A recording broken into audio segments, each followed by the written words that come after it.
에베소서 1장 17절에서 19절 말씀입니다. 여러분 다 찾으신 줄 알고 제가 봉독해 드리도록 하겠습니다. 우리 주 예수 그리스도의 하나님, 영광의 아버지께서 지혜와 계시의 영을 너에게 주사 하나님을 알게 하시고 너의 마음 눈을 밝히사 그의 부르심의 소망이 무엇이며 성도 안에서 그 기업의 영광의 풍성이 무엇이며 그의 힘의 강력으로 역사하심을 따라 믿는 우리에게 베푸신 능력의 지극히 크심이 어떤 것을 너희로 알게 하시기를 구하노라. 아멘. 이제 하나님 말씀을 들을 시간입니다. 이제 우리가 새롭게 큰 제목이 하나님의 백성들을 위한 기도. 그래서 지난주 첫째 시간에는 바로 지혜와 계시형을 주셔서 하나님을 더욱더 알게 하옵소서, 이것에 대해서 여러분과 말씀을 드렸고, 오늘은 이어서 두 번째 사도가 기도한 하나님의 부르심의 소망을 알게 하여 주옵소서, 부르심의 소망을 알게 하소서, 이것이 두 번째 오늘의 제목입니다. 여러분들이 지난주 말씀을 들으셨고 또 유튜브를 통하여 여러분께서 다시 들으신 분들은 기억나실 것입니다. 지난주에는 더욱더 하나님을 알게 하여 주옵소서, 그래서 일반적인 내용의 기도였습니다. 하나님을 알게 하옵소서, 지혜와 계시형을 주셔서 하나님을 더욱더 알아서 하나님과 친밀한 교제, 호람되어 정신으로 하나님 앞에 서 있는 친밀한 교제로 이끌어 주옵소서, 이것이 주 내용이었습니다. 그런데 오늘은 사도가 좀 더 구체적으로 들어갑니다. 그래서 오늘 첫 번째가 무엇입니까? 부르심의 소망을 알게 하소서, 그리고 하나님의 나라에서 얻을 기업의 영광의 풍성함을 알게 하옵소서, 그리고 세 번째로는 하나님의 능력이 얼마나 지극히 크신 하나님이신가, 그 능력을 알게 하옵소서, 이렇게 구체적으로 기도합니다. 그래서 오늘은 그 구체적인 기도 첫 번째 시간으로 부르심의 소망을 알게 하옵소서, 이것이 오늘 여러분과 함께 나눌 말씀입니다. 여러분, 인간은 누구나 다 하나님 앞에서 본질상 진노의 자녀였습니다. 그리고 어둠의 자녀였고 하나님을 향하여는 마음이 너무나 강팍해서 하나님을 향하여 마음이 다 닫혀진 사람들이었습니다.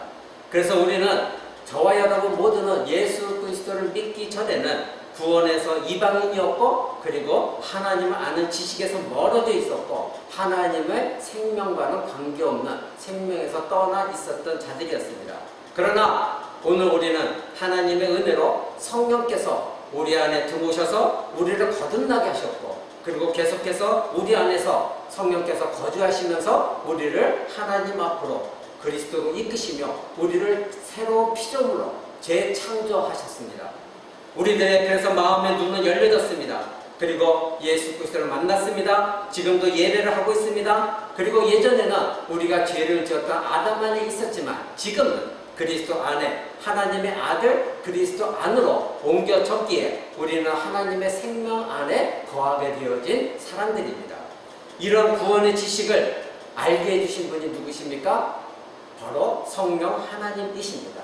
바로 성령께서 우리를 하나님을 아는 지식에 눈이 뜨게 하여 주신 것입니다. 자, 그렇다면 첫 번째로 우리 알아봐야 될 게, 왜 사도 바울은 구원받은 백성들에게 다시 성령님께서 마음의 눈을 열어주소서 이렇게 기도하고 있느냐, 이겁니다.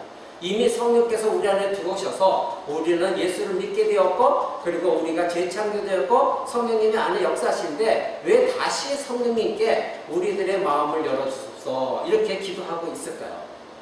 여러분은 성삼위 하나님의 삼위일체 하나님의 신비를 알고 있습니다. 그리고 믿고 있습니다. 다 이해가 되어지지 않지만 하나님의 은혜로 성삼위일체 그것을 믿고 있습니다. 우리를 위한 하나님의 구원의 계획은 그래서 창세전부터 있었고, 성삼위 하나님이 함께 계획하셨고 언약을 맺으셨습니다. 성부 하나님은 보이지 않는 하나님이시고 그 하나님께서는 모든 계획을 이제 주관하셨습니다. 그리고 성자 하나님은 하나님이 볼 수 없는 하나님 아버지시지만 하나님이 볼 수 있도록 우리에게 나타나셔서 신성에 충만한 하나님, 그 하나님을 보여주신 분이 성자 그리스도 하나님이시고, 성령 하나님은 이와 같이 보이지 않는 하나님의 신성의 충만함과 그리고 우리 주 예수 그리스도께서 이 땅에 오셔서 실행하신 그 모든 사역, 십자가의 죽음과 부활, 이 모든 사역을 우리에게 알게 하신 분, 깨닫게 하신 분, 그리고 예수님이 행하신 모든 것, 하나님의 구원 계획을 알게 하시고 예수님 이 땅에 오셔서 우리를 위해 죽으신 모든 사역이 우리 안에서 성취되도록 적용시켜 주신 분이 성령 하나님이십니다.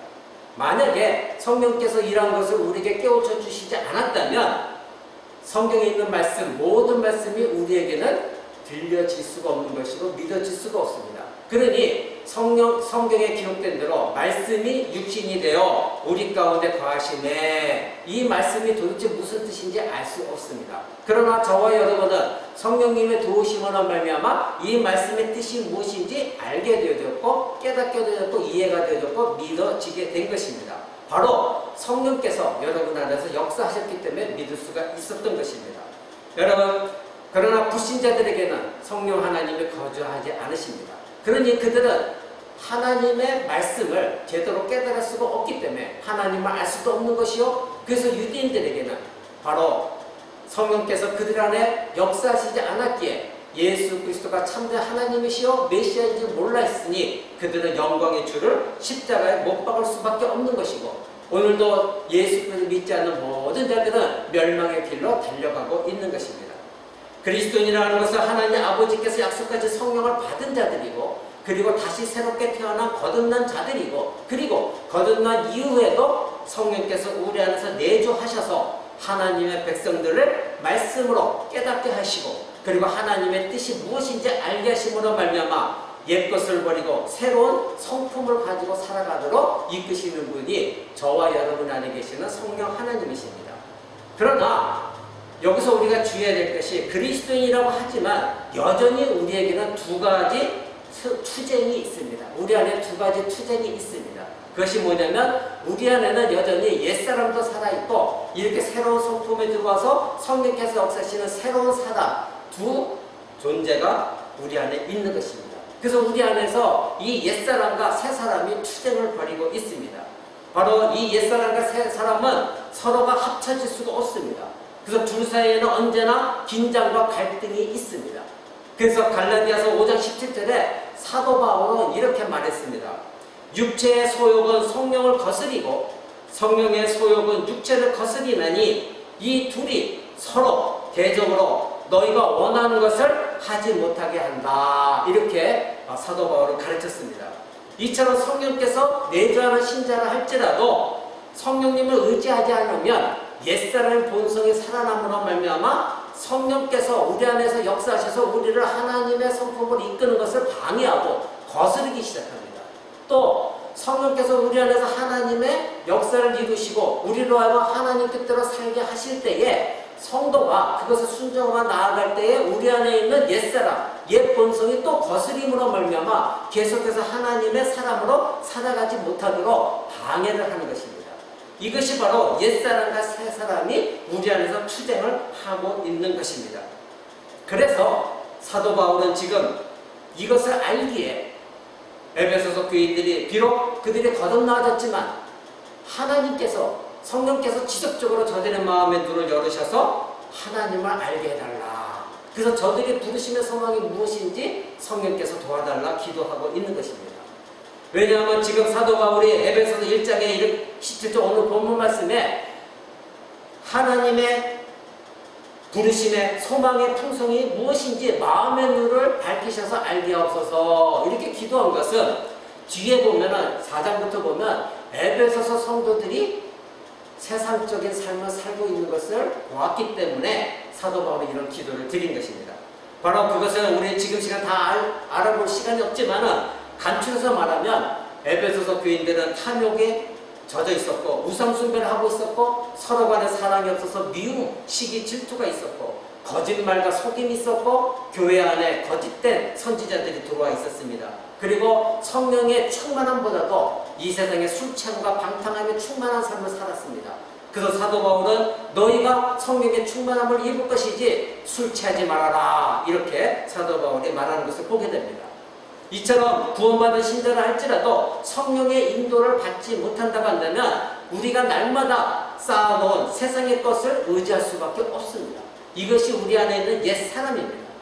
영적인 깨우침은 그러기에 광야에서 이스라엘 백성들이 만나를 매일매일 얻었던 것처럼 매일매일 우리에게 영적인 깨우침, 새롭게 하여 주심, 성령께서 우리의 마음을 열어주심은 우리에게 필요한 것입니다. 광야에서 매일 아침 눈을 떠서 만나를 취했던 것처럼 우리도 마찬가지로 매일매일 성령 하나님께서 깨우쳐주심을 사모해야 하나님께서 우리에게 구원을 이루신 모든 역사가 우리에게 유익이 되어지는 것이고, 하나님께서 우리에게 주신 말씀이 모두가 유익이 되어지고 그것이 축복으로 연결되어지는 것입니다. 여러분은 그리스도에서 하나님께서 여러분의 마음을, 나의 마음을 열어달라고 기도해 보신 적이 있습니까? 성경을 읽을 때에, 설교 말씀을 들을 때에, 때로는 성경 공부를 할 때에, 때로는 여러분이 묵상을 할 때에, 때로는 걸어다닐 때에 하나님, 나의 이 굳어진 마음, 세상으로 가득 차 있는 이 강박한 마음, 어두움에 갇혀서 지금도 앞을 보지 못하고 내 마음의 눈을 하나님께서 이러한 마음을 열어주셔서 나로 하여금 하나님을 발견하게 해달라고 여러분 간청하면서 하나님께 기도해 본 적 있으십니까? 성령님 내 안에 계시다고 하니 성령님 저를 도와주옵소서, 하나님을 더욱더 알게 없어서 이와 같이 기도해 보신 적이 있습니까? 만약에 여러분이 그렇게 기도해 본 적이 있다면 여러분은 호람되어, 즉 하나님 앞에 서 있었던 적이 있고 하나님과 친밀한 교제를 했다, 저는 믿고 있습니다. 이제 두 번째로 우리가 알아봐야 될 것은 사도 바울이 기도한 이 부르심의 소망을 알게 하소서 할 때 이 부르심입니다. 이 부르심, 이것은 중요한 교리입니다. 특별히 장로교에서는 하나님의 예정이고 그리고 하나님의 선택이고 하나님께서 부르셨다, 특별한 부르심으로 부르셨다, 이것이 굉장히 중요한 성경적인 교리입니다. 그래서 성경은 우리에게 두 가지 부름을 말하고 있습니다. 첫 번째로는 일반적인 부름이 있고 그리고 두 번째로는 특별한 부르심이 있습니다. 하나님의 부르심이 일반적인 부르심, 이것은 보편적인 부르심이라고 하는데 이제 우리가 누구에게나 복음을 증거합니다.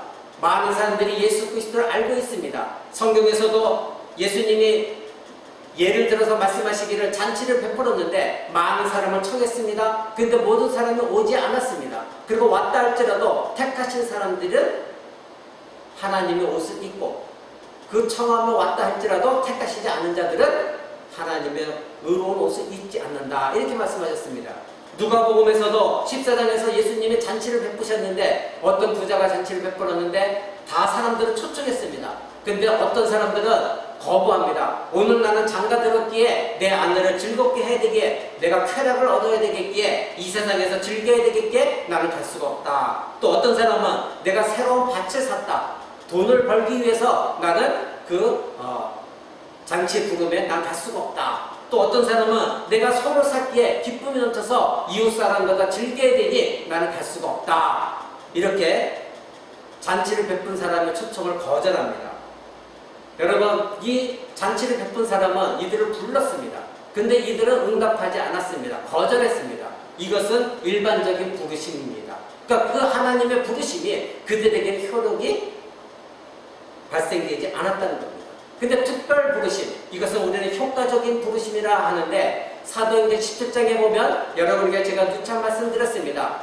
루디아라는 여인의 마음을 사도 바울이 말씀 증거할 때 그곳에 많은 사람들이, 많은 여인들이 있었지만 그 중에서 딱 한 사람, 루디아라는 여인의 마음을 하나님이 열어주셔서 사도 바울이 전한 복음의 메시지를 받아들이고 그가 예수를 믿었고 그 가족 모두가 세례를 받았습니다. 그래서 교회가 세워졌습니다. 이것이 바로 특별 부르심입니다. 루디아와 함께 있었던 많은 사람들이 있었지만 그 사람들은 다 거절했지만 이 루디아의 마음만큼은 하나님이 그 여인의 마음을 하나님이 친히 열어주셔서 특별한 부르심으로 부르셔서 구원하신 것입니다. 그래서 우리가 로마서 8장 28절을 한번 보면, 여러분 로마서 8장 그 앞에 조금 가면 로마서가 있습니다. 로마서 8장 28절 31절을 보게 되면 이렇게 말씀하십니다. 우리가 알거니와 하나님을 사랑하는 자 곧 그 뜻대로 부르심을 입은 자들에게는 모든 것이 협력하여 선을 이루느니라, 이렇게 말씀하시면서 미리 정하신 자들을 부르시고 부르신 자를 의롭다 하시고 의롭다 하신 자를 영원롭게 하신다, 이렇게 성경은 기록하고 있습니다. 자, 여러분, 하나님을 사랑하는 자 곧 그 뜻대로 부르심을 입은 자들이라 이렇게 말합니다. 부르심을 입었습니다. 그런데 그 뜻대로입니다. 누구 뜻입니까? 하나님의 뜻대로. 그러니까 이것은 특별 부르심을 말하는 것입니다. 그러니까 하나님께서 특별히 부르신 사람들이 있습니다. 누구입니까? 저와 여러분들입니다.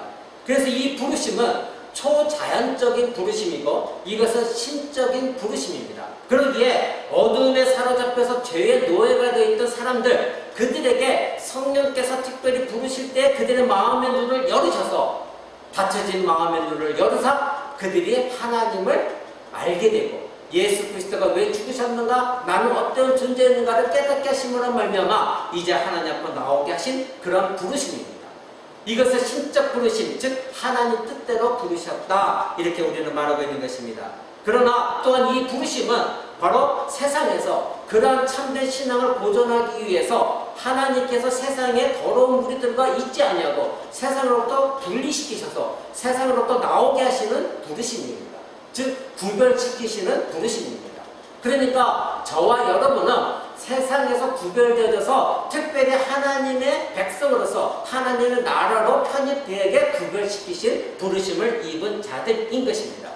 여러분, 아브라함을 여러분 알고 있습니다. 아브라함은 하나님께서 갈대아 우르에서 이제 하란 땅으로 떠나게 하시고 하란 땅에서 그 아비가 죽자 다시 가나안 땅으로 하나님이 이끄셨습니다. 그때에 하나님께서 아브라함에게 너는 어디로 갈 것이다 말씀해 주시지도 않고 그를 떠나게 하셨습니다. 왜 떠나게 하셨습니까? 그 땅이 우상을 섬기고 있는 세상적인 땅이었기 때문에 하나님께서 특별히 아브라함을 부르셔서 그 땅에 있는 사람과 구별시키셔서 하나님의 백성으로 삼아주셔서 이제 아브라함을 통하여 이삭, 야곱 그리고 예수 그리스도가 나오게 하시는 구속의 역사를 이루셔야 되겠기에, 그래야 아브라함이 모든 믿음의 조상이 될 수 있기 때문에 하나님은 아브라함을 특별히 부르셔서 구별시키셔서 아브라함을 이제 그 땅을 떠나게 하신 것입니다.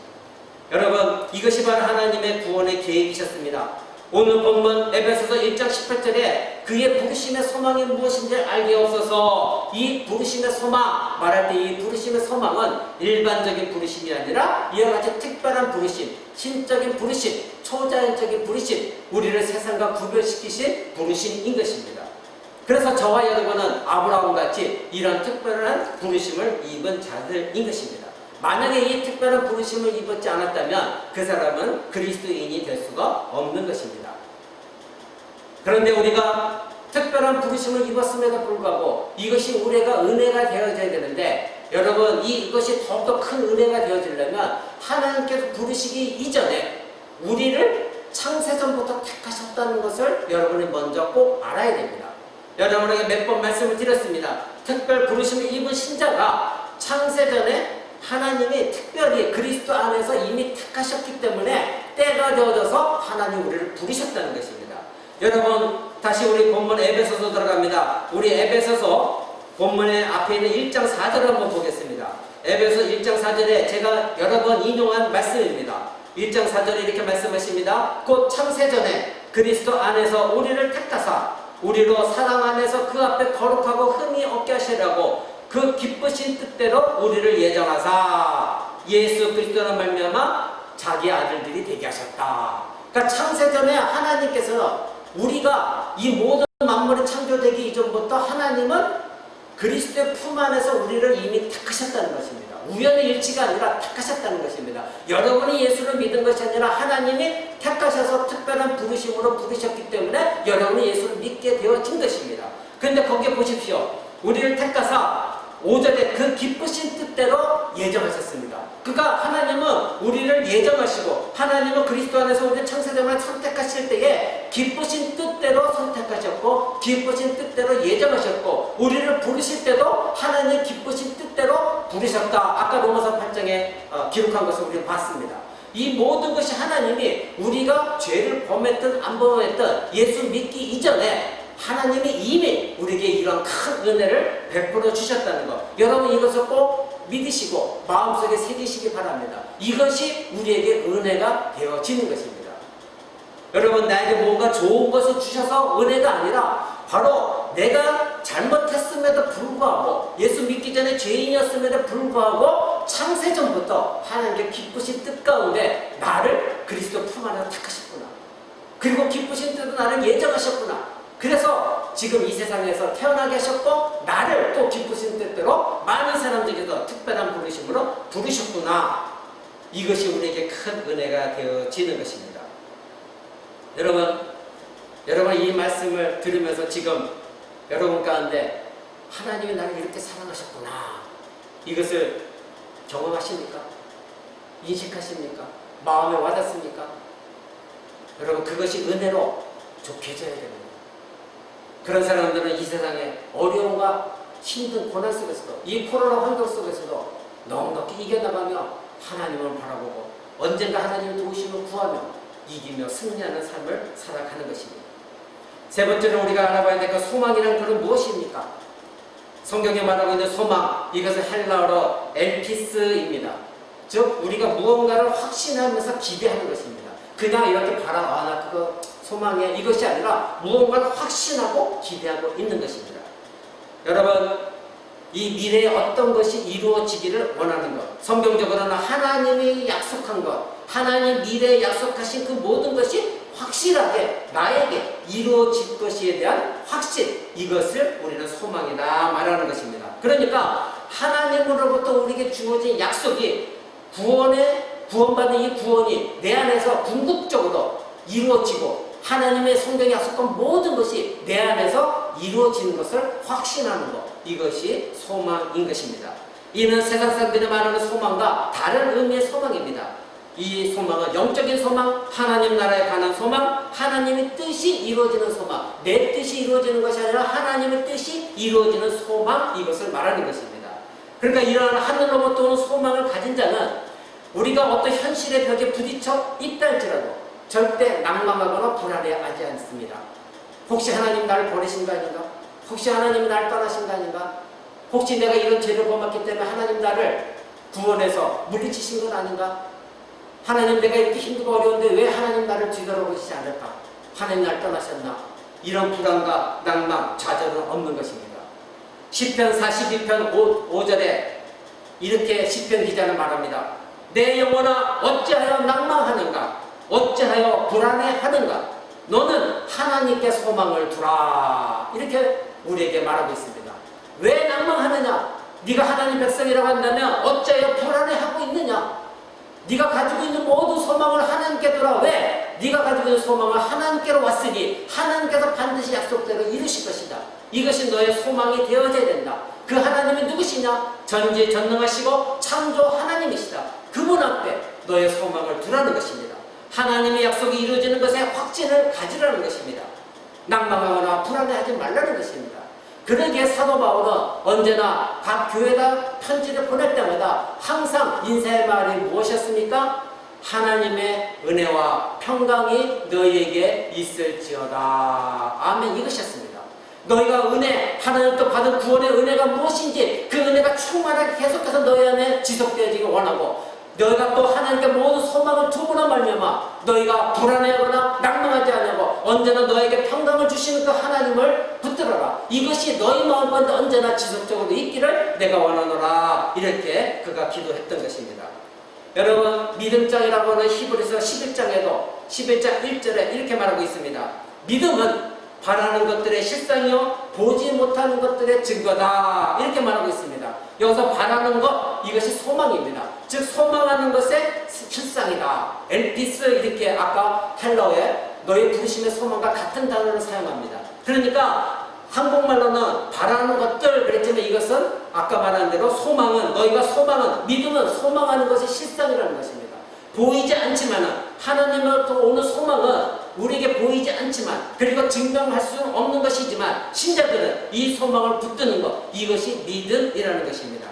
세상에 볼 때는 미련하게 보입니다. 어리석게 보입니다. 그리고 이 소망은 하나님의 지혜로부터 출발한 소망이기 때문에 성령이 계시지 않는 사람들은 이 소망을 알 수가 없는 것입니다. 그들은 믿음이 없기 때문에 바로 우리가 바라는 것들은 모든 실상, 그리고 보이지 않는 것들 모든 실제 드러난 증거, 그것들은 그 모든 것들을 그들은 가지고 있지 못하니까 기독교 신자들이 갖고 있는 그 믿음, 그것을 그들은 이해하지 못하는 것입니다. 그런데 영적인 눈을 가진 자만이, 하나님께서 마음의 눈을 열어주신 자만이 이 믿음의 소망을 가지고 현재 환경을 바라보는 것이 아니라 이제는 그것을 뛰어넘어 이 환경을 뛰어넘는 하나님의 나라의 실상, 하나님께서 우리에게 준비되신 그 하늘에 쌓아둔 축복, 그것을 바라보는 것, 그것이 신자인 것입니다. 그러나 신자라 해도 마음의 눈이 하나님을 향하여 어두워진 자는 이라는 하나님의 나라의 본질을 바라보지 못하고 현재의 환경과 상황에 좌절하고 낭망하고 불안해합니다. 저와 여러분은 예수 그리스도 안에서 이 소망을 붙들고 오늘 이 말씀을 들으심으로 말미암아 하나님의 부르심의 소망이 무엇인지 성령 안에 여러분의 마음의 눈을 깨우쳐 주셔서 날마다 불안해하지 않냐고 좌절하지 않냐고 여러분 가운데 하늘로부터 소망을 붙드는 그런 삶을 살기는 소망합니다. 이제 그러려면 궁극적으로 하나님께서 부르심을 입은 자들에게 주신 그 소망은 무엇일까요?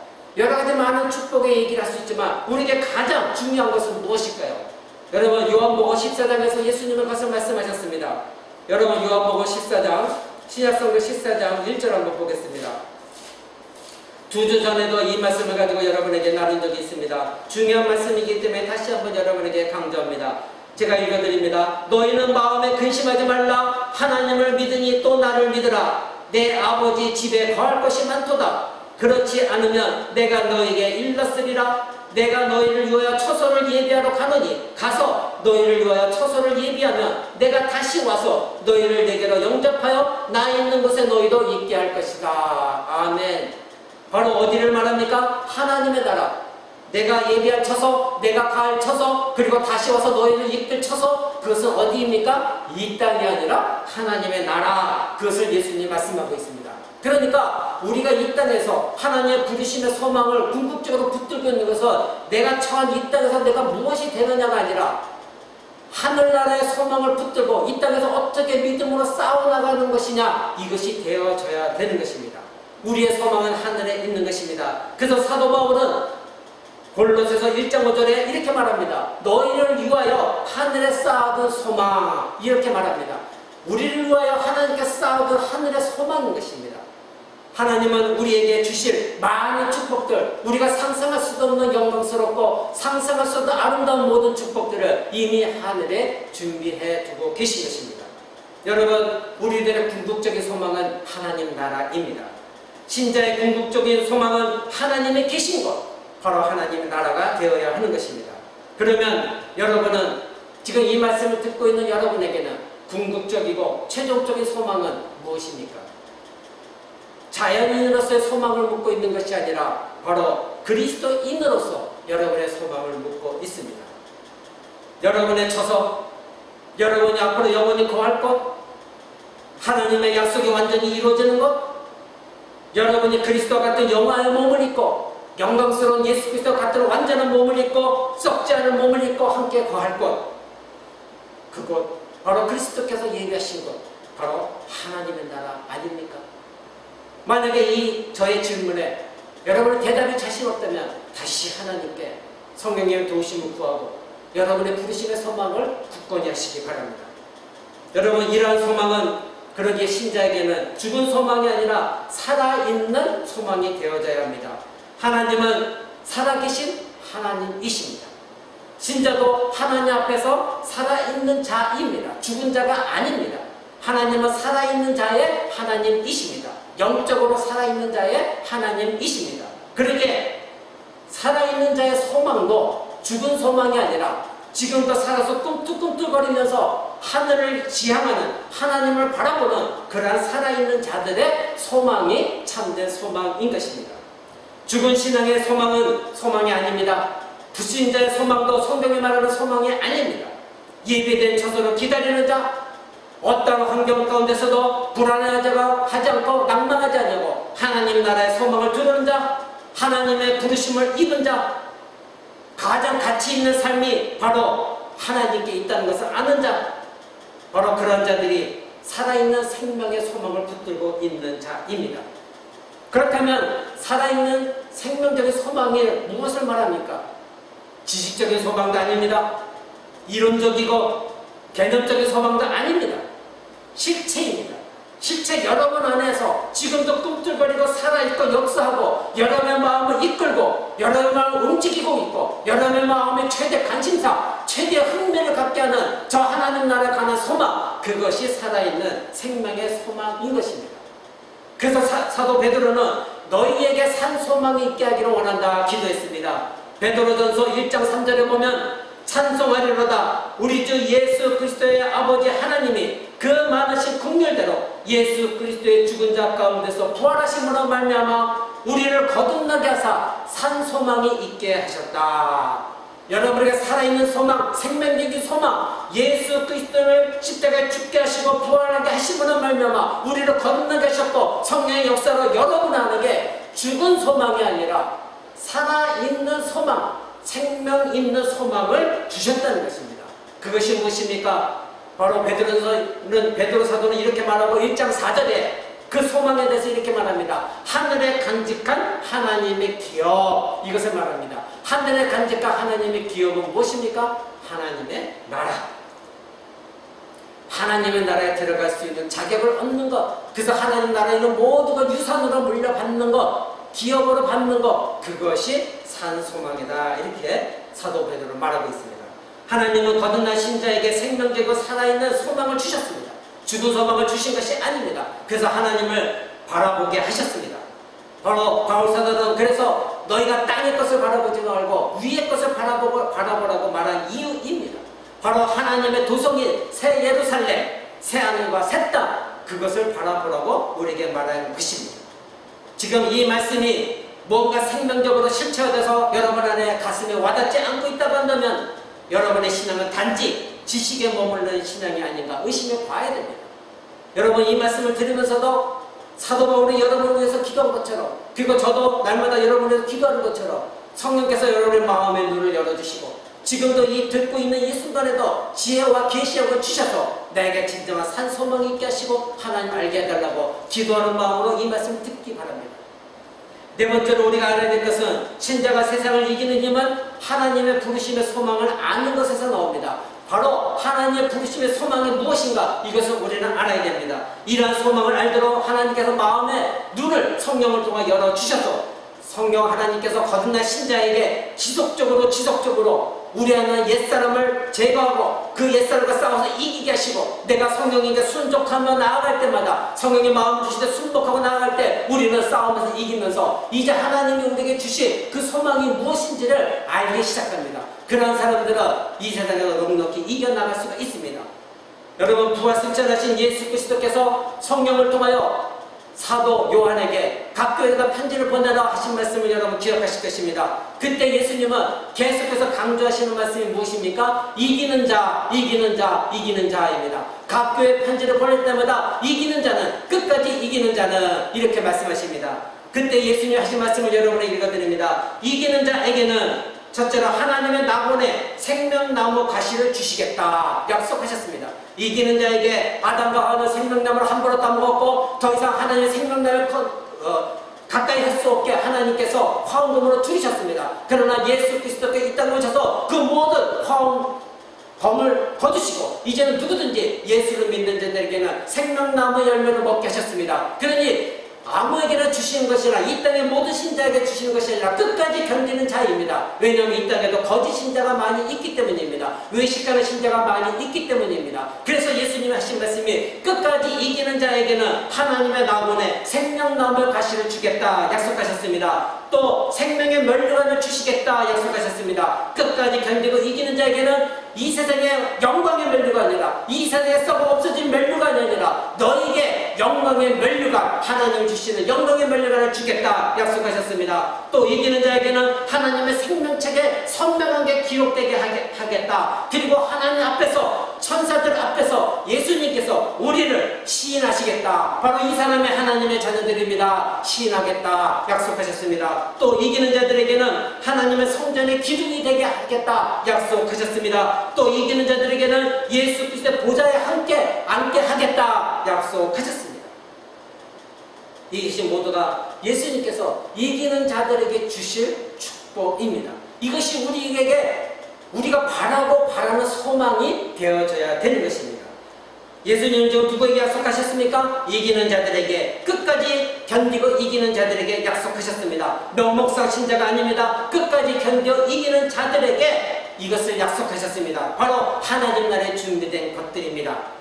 예수님이 이기는 자들에게 약속하신 하나님의 나라는 지금은 보이지 않습니다. 그러나 저와 여러분 마음 가운데 있습니다. 성령께서 보증하시고 알려주셨고 약속하셨습니다. 그러나 외부 사람들의 증명되어 보여지는 것은 아닙니다. 우리는 부르심을 입은 자들에게 이것을 알고 있지만 부르심을 입지 않는 자들은 그들에게 아무리 설명해도 성령께서 그들의 마음을 열어주시지 않으면 결코 그들은 이해할 수가 없는 것입니다. 그러기에 하나님께서 성령을 통하여 우리에게 계속해서 이 소망을 가지도록 우리를 깨우쳐 주시고 격려하시고 위로하시고 우리를 힘을 붙들어 주시고 이런 어려운 환경 가운데서도 좌절하고 낭망하지 않도록 아까 시편 40편 말씀처럼 너희가 왜 낭망하느냐, 왜 불안해하느냐, 너희의 소망을 하나님께 두라, 그 말씀을 기억하며 이겨나가는 것입니다. 여러분, 절대 여러분은 하나님이 놓지 않으십니다. 여러분이 참신자라고 한다면 예수님께서 분명히 세상을 이기셨기 때문에 우리도 세상을 이기게 하십니다. 예수님은 요한복음 16장 33절에서 이렇게 말씀하셨습니다. 이것을 너희에게 이르면 너희로 내 안에서 평안을 누리게 하려 함이라. 세상에서는 너희가 환난을 당하나 담대하라. 내가 세상을 이겼느니라. 아멘. 예수님은 우리에게 평안을 누리고자 많은 것을 가르쳐 주셨습니다. 많은 것을 알려주셨습니다. 하나님 나라에 대해서 설명하셨습니다. 세상에서 너희가 지금 힘들고 어렵고 나를 믿음으로 하면 믿음으로 싸워나갈 때 환난을 당할 것이다. 그러나 담대하거라. 왜냐하면 내가 세상을 이겼느니라. 예수님은 내가 세상을 이겼다. 그리고 너희는 창세전부터 내가 택했다. 그리고 너희를 내 안에서 예정을 입어서 너희는 하나님의 부르심을 받았다. 그러니 너희는 창세전부터 내 안에 있던 것이고 이제는 이 세상에 태어났을 때 죄인으로서 나를 잠깐 떠났었지만 다시 하나님께서 부르심을 받아 내 안에 거하게 되었고 나는 포도나무에 너희는 참된 가지로서 나와 접붙여 있으니 너희는 내 안에 있는 것이다. 그러니 내가 세상을 이겼느니라. 이 뜻은 너희가 내 안에 있다면 너희도 넉넉히 세상을 이길 수 있다. 이것을 우리에게 말씀하신 것입니다. 여러분, 세상을 이긴다는 것은 원수 마귀의 어떤 유혹과 공격과 그리고 그들이 우리를 시험을 하려고 할 때 신자가 자신의 부르심의 소망을 알고 있다고 한다면 그리스도 안에서 이루어지고 있는 모든 능력이 무엇인지 그리고 하나님께 우리에게 주신 소망이 무엇인지 이것을 붙들고 있다면 여러분은 넉넉히 사단의 공격과 위협과 그리고 유혹을 이겨나갈 수 있고 이들에게 하나님은 앞에서 여러분이 말씀하신 그 하늘의 상급을 약속하셨습니다. 그러나 여러분, 여기에 중요한 조건이 있습니다. 신자에게는 저와 여러분이 동일합니다. 아직도 해결할 문제가 있습니다.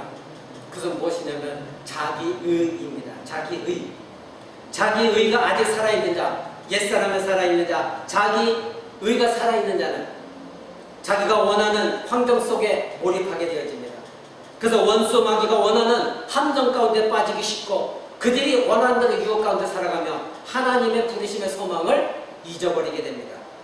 그러기에 신자는 날마다 자기 의를 끊어내야 됩니다. 끝내야 됩니다. 이 자기 의는 자기 사랑과 같은 것입니다. 자기 사랑이기 때문에 바로 자신 안에 있는 육신의 정욕을 강력하게 흡착하여서 자신 안에 계신 성령의 역사가 힘을 발휘하지 못하도록 자기 안의 욕심대로 그래서 마치 자석이 철을 흡수하여 끌어당기는 것처럼 자기 안에 있는 자기 사랑이 죄를 육신의 정욕을 자기의 의와 결합되어져서 이제 자기가 원하는 방법대로 살아가는 것입니다. 그러니까 신자가 자기 의를 자기 사랑을 자기 욕심을 버리지 않으면 사단이 준 자기의 욕심에 끌려서 유혹을 받아 결국은 시험을 당하게 되는 것입니다. 야고보서는 1장 14절에 이렇게 말합니다. 오직 각 사람이 시험을 받는 것은 자기 욕심에 끌려 미혹되니라. 자기가 시험당하는 것은 하나님이 시험하게 하신 것이 아니라 자기 스스로가 자기 의로움 속에서 자기 욕심 속에서 자기 사랑 속에서 내가 원하는 것이 너무나 많기에 하나님 잠깐 계세요. 나는 내가 원하는 대로 살고 싶어요. 이런 마음에 가득 차다 보니까 자기 욕심에 끌려서 미혹되었기 때문에 시험에 든 것이다. 결국 이 자기 욕심이 무엇입니까? 죄로 이끌고 이 죄는 사망에 이르게 하는 것입니다.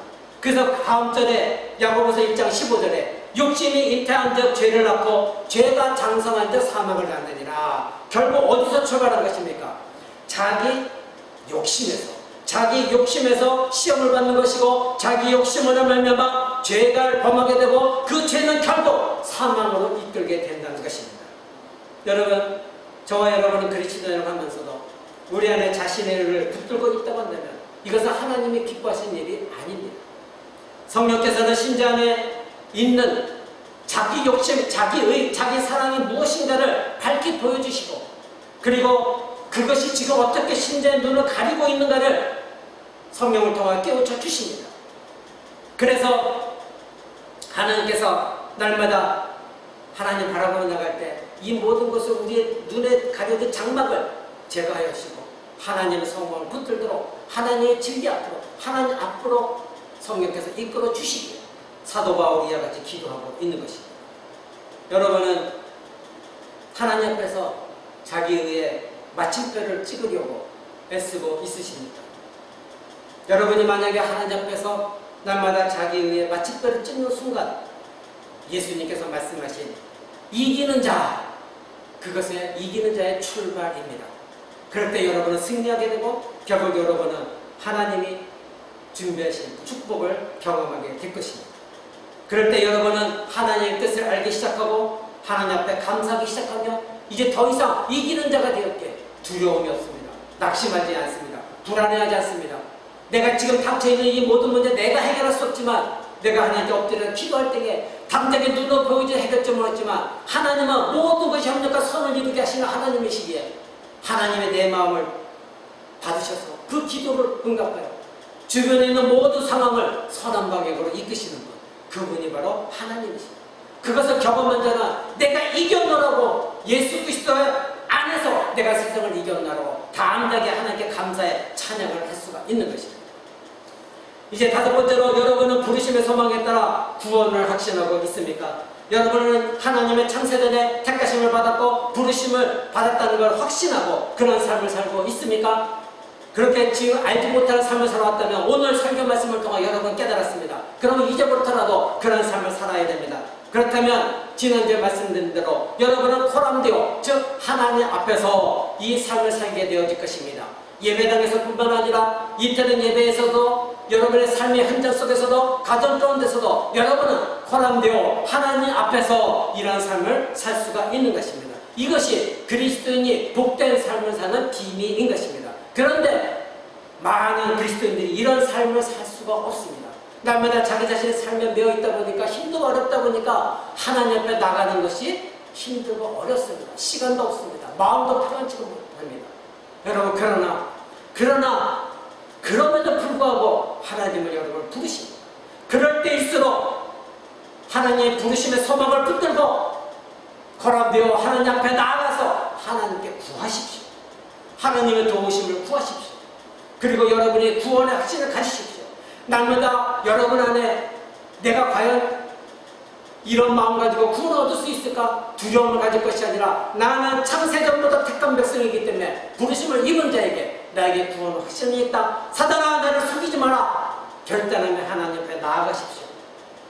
여러분, 로마 가톨릭은 이런 구원의 확신을 인정하지 않습니다.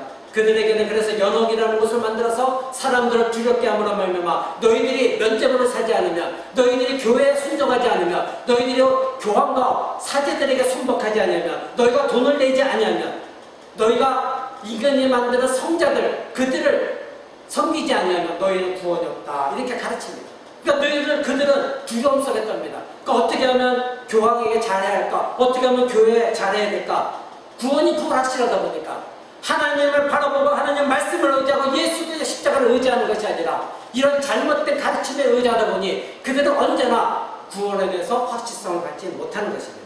그러나 우리 기독교는 성경의 말씀 그대로 이 땅에서부터 우리는 구원의 확신을 갖고 있습니다. 소망 가운데 하나님의 자신을 부르신 것, 그리고 이 소망이 얼마나 위대하고 영광스럽고 확실한 것인지를 우리는 알고 있습니다. 물론 때로는 연약해서 넘어집니다. 죄를 범할 때도 있습니다. 자녀가 낙심 속에 살아갈 때도 있습니다. 때로는 하나님 원망할 때도 있습니다. 그리고 자신 안에 하나님을 부인하고 싶은 그런 마음도 들 때가 있습니다. 왜냐하면 너무나 힘들기 때문에. 그러나 이때 신자는 이런 마음을 갖고 있습니다. 내가 과연 구원받은 신자가 맞는가? 의심에 빠집니다. 이럴 때마다 사단은 사도 베드로가 말한 것처럼 우는 사자와 같이 이렇게 시험의 든 자를 찾아 삼키려고 찾아다닌다는 거 여러분 기억하시기 바랍니다. 여러분 신자라고 하는 것은 자기가 자신을 의롭다 하시고 영원롭게 하신 그 하나님을 믿는 것입니다.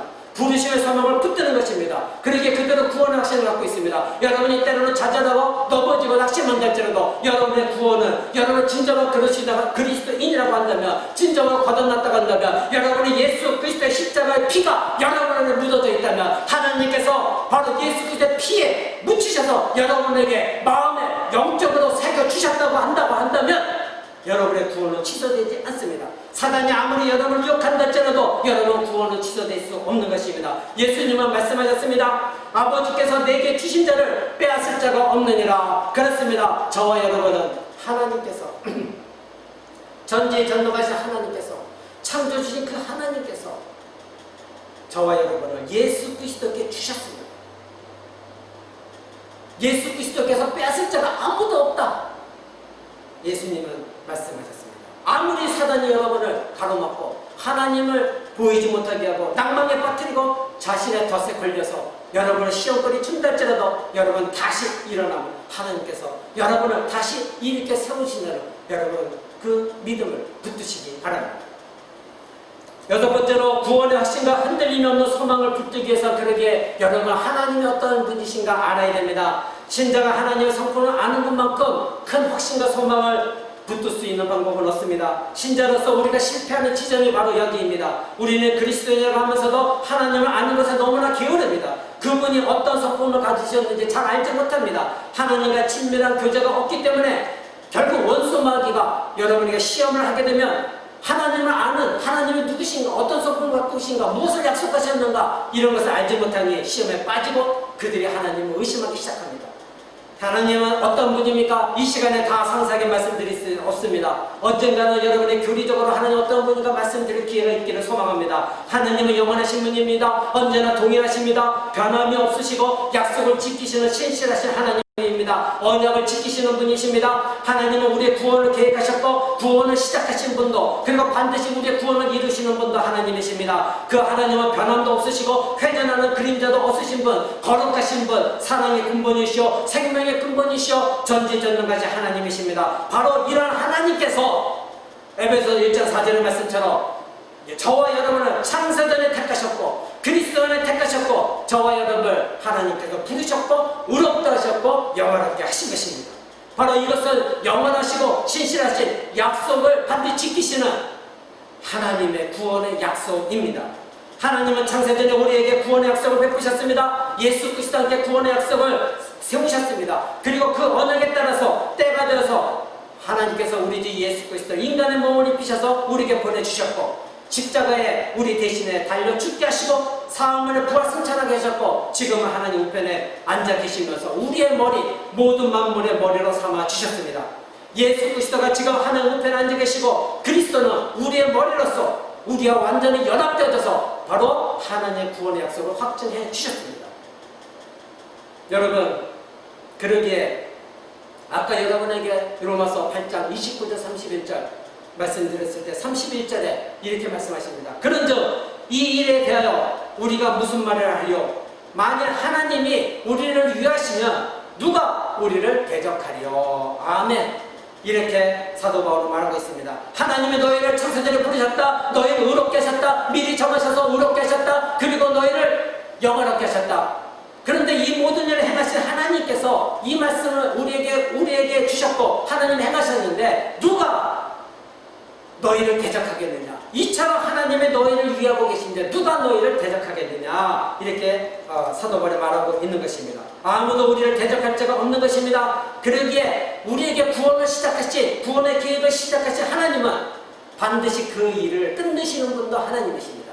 그래서 빌립보서 1장 6절에 사도 바울은 이렇게 말합니다. 너희 속에 착한 일을 시작하신 이가 그리스도 예수의 날까지 이루실 줄을 확신하노라. 아멘. 그렇습니다. 우리 안에, 여러분 안에 착한 일, 구원의 일, 우리를 구원해서 하나님 백성이 되게 하신 그 일을 시작하신 분은 누구십니까? 하나님이십니다. 창세전부터 이 일을 시작하셨습니다. 그러나 하나님께서 그리스도 바로 예수의 날까지 예수님이 다시 이 땅에 오셔서 모든 만물을 심판하시고 우리에게 완전한 영원을 주실 예수의 날, 그날까지 이루실 것을 우리는 확신한다, 이렇게 말하고 있는 것입니다.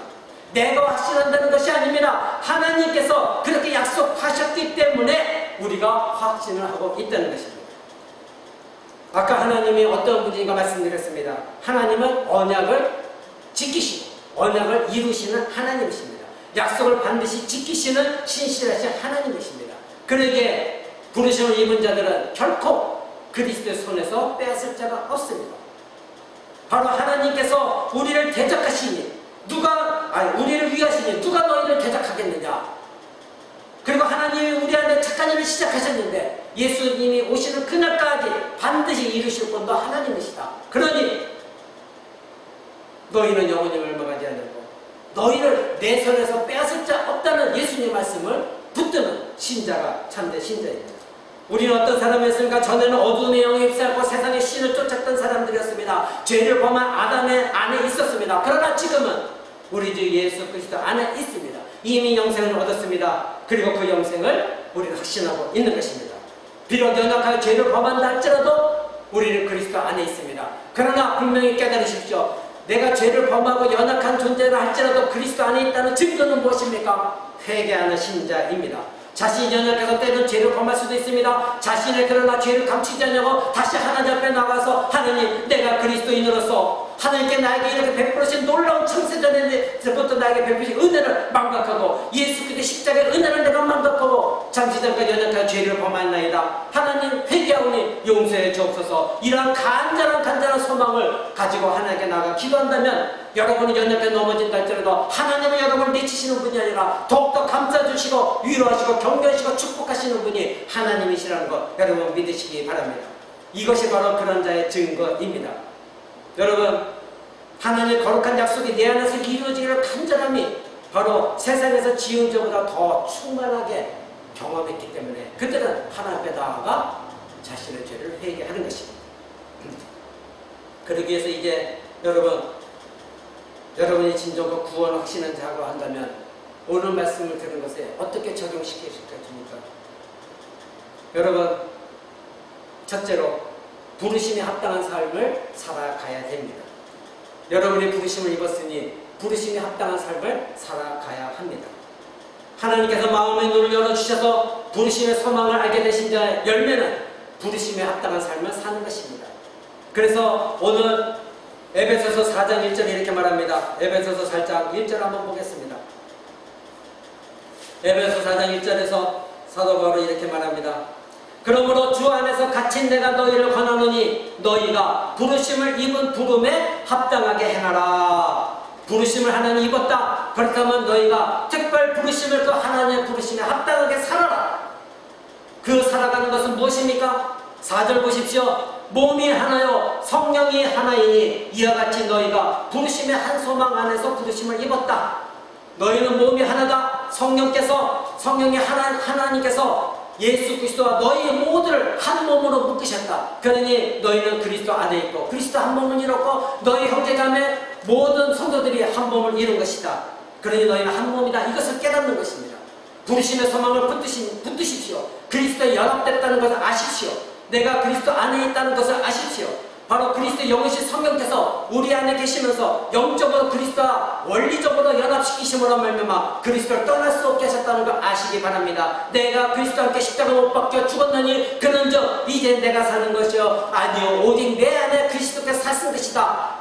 바로 사도 바울이 갈라디아서 2장 20절에 이렇게 고백한 것을 여러분 기억하시기 바랍니다. 바로 사도 바울은 이것을 알았기 때문에 내가 그리스도와 함께 십자가 못 박혀 죽었다. 그러니 여러분 자신도 예수 그리스도를 믿었을 때에 여러분 자신이 예수 그리스도와 함께 십자가 못 박혀 죽은 자들입니다. 그는 예수 그리스도와 함께 연합된 자들입니다. 그렇게 여러분은 이제부터 하나님께서 예수 그리스도와 연합시켜주신 그 부르심에 합당한 삶을 살아가야 되는 것입니다.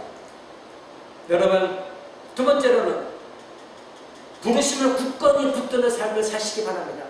그리스도에 합당한 삶을 살아갈 때마다 힘들고 어렵습니다. 그럴 때마다 다시 나를 부르신 그 부르심을 붙드는 삶을 살아가야 됩니다. 베드로 후서는 이렇게 말합니다. 1장 10절에서 그러므로 형제들아 더욱 힘써 너희 부르심과 택하심을 붙게 하라. 즉 너희가 확실하게 붙들으라는 것입니다. 너희가 이것을 행한즉 즉 확실하게 너희의 부르심을 붙든다고 한다면 실족하지 아니할 것이다. 너희가 이같이 하면 우리 주 곧 주 예수 그리스도의 영원한 나라에 들어감을 넉넉히 너에게 주실 것이다. 그러니 너희가 신자라고 한다며 부르심을 입은 자라고 한다며 부르심에 합당한 삶을 그리스도 연합된 삶을 살아갈 때에 때로는 좌절하고 넋신될 때마다 다시 나의 부르심이 무엇인가를 깨닫고 그 하나님의 부르심을 굳건히 붙들라는 것입니다. 너희가 이것을 붙들고 있다면 결코 실족하지 않을 것이라는 것입니다. 너희가 시험에 들지 않을 것이랍니다. 너희가 좌절되지 않을 것이랍니다. 왜 우리가 좌절과 넘어집니까? 왜 실망하고 어렵고 힘들고 여러분 그런 삶을 살아갑니까? 바로 하나님의 부르심의 소망이 얼마나 귀한 축복인지 깨닫지 못하기 때문에 넘어지고 쓰러지는 것입니다. 그러나 지금 사도 베드로가 말합니다. 너희가 굳건히 붙들어라. 택하심을 굳건히 붙들어라. 부르심을 굳건히 붙들어라. 그랬을 때 이와 같은 삶을 살아간다면 우리 주 예수 그리스도의 영원한 나라, 하나님의 나라, 그 나라에 들어가는 것을 너희가 넉넉히 얻게 될 것입니다. 여러분, 우리의 최종 목적지는 어디입니까? 새하늘과 새 땅, 하나님 나라, 바로 우리 주 예수 그리스도 계시는 그 나라인 것입니다. 바로 사도 바울이 받도가는 셋째 하늘, 고린도후서 12장의 사도 바울이 자신이 하나님 만났을 때 담메색 도상에서 하나님 만났을 때에 보여주셨던 셋째 하늘 하나님의 나라, 바로 그 나라인 것입니다. 그래서 우리는 이 세상에 속해 있으면서도 우리는 하나님 나라에도 속해 있습니다. 그러나 하나님은 이 땅에서 우리가 나그네와 이방인의 삶을 살라고 말씀하고 있습니다. 왜?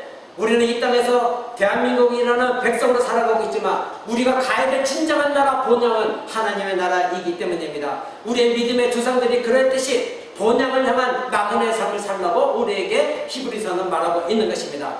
여러분, 그러나 여러분들이 이 부르심에 알고 그리고 부르심에 합당한 삶을 살고 그리고 부르심을 굳건히 붙들지 않는다면 여러분 이 땅에 살아갈 때 본향을 향한 나그네의 삶을 살아가는 것은 불가능한 일입니다. 여러분, 아브라함 알 것입니다. 아브라함 부르심을 받고 끝까지 그 부르심의 소망을 붙들고 갈대 우를 따라 하나님 땅으로 이주했고 마침내 하나님께서 주시고 약속하신 가나안 땅에 이주하였습니다. 그는 갈 바를 알지 못했습니다. 오직 부르심만을 붙들었습니다. 그 부르심을 끝까지 붙들고 부르심에 합당하게 언약에 신실하게 하나님의 약속을 붙들고 마침내 하나님의 뜻을 이룬 것입니다. 하나님의 택하심과 부르심은 신비로운 것입니다. 여러분, 이 택하심과 부르심을 여러분 논리적으로 자꾸 알려가지 마십시오. 그러다 보니까 자꾸 이단에 빠지게 되는 것입니다. 이만희 같은 사람이 일어나는 것입니다. 말씀 그대로 성령의 도우심에 따라 여러분의 마음을 열어주셨을 때에 여러분 깨우치는 성령님의 의지하는 여러분 되시기 바랍니다. 여러분, 말씀을 맺고자 합니다. 오늘도 사도 바울처럼 저도 여러분을 위해 기도합니다. 지혜와 계시형을 주셔서 우리 코람대교 모든 성도들이 하나님을 알게 하시고 우리 코람대교 성도들의 마음의 눈을 밝혀주셔서 하나님의 부르심의 소망이 무엇인지를 알게 하여 주옵소서 간절히 기도합니다. 저와 여러분은 창세전에 택하심을 입었습니다. 확신하십시오. 특별한 부르심을 입은 자들입니다. 하나님의 뜻으로 부르심을 입은 자들입니다. 하나님께서 우리에게 약속하신 구원의 모든 복락들을 여러분 확실하게 알고 믿고 확신하고 있습니다. 그 이루어지는 그날을 여러분은 소망하고 있습니다. 그 소망은 하늘에 쌓아둔 것이고 구체적으로 우리를 예배하신 하나님과 함께 하시는 하나님의 나라 새하늘과 새 땅인 것입니다.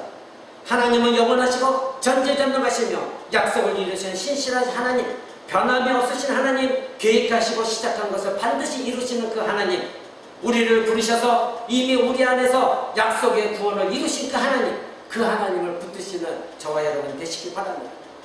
그러기에 부르심에 합당하게 사십시오. 예수께 연합되어졌다는 걸 굳건히 붙드십시오. 성령의 인도하심을 간구하십시오. 성령의 깨우쳐 주심을 날마다 사모하십시오. 하나님의 부르심을 굳건히 붙드십시오. 하나님의 우리를 소망 가운데 부르셨는데 그 소망이 무엇인지 분명히 알고 확신하는 신자가 되어야 됩니다. 여러분, 그러면 믿음에서 결코 실족하지 않습니다. 예비하신 하나님 나라에 넉넉히 여러분 들어가게 될 것입니다.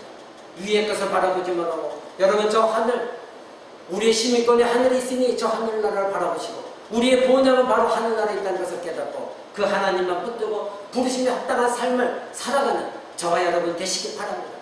날마다 예수 그리스도를 갈망하고, 날마다 예수 그리스도를 바라보고, 날마다 예수 그리스도를 소망하고, 날마다 예수 그리스도를 사모하고, 날마다 예수 그리스도를 간절히 무릎 꿇고 그리스도와 연합된 것을 기억하며 오늘도 나를 불러주신 그 하나님, 특별한 부르심을 부르신 그 하나님께 감사와 영광의 찬양을 돌리는 저와 여러분 되시기를 우리 주 예수 그리스도 이름으로 간절히 축원을 드립니다.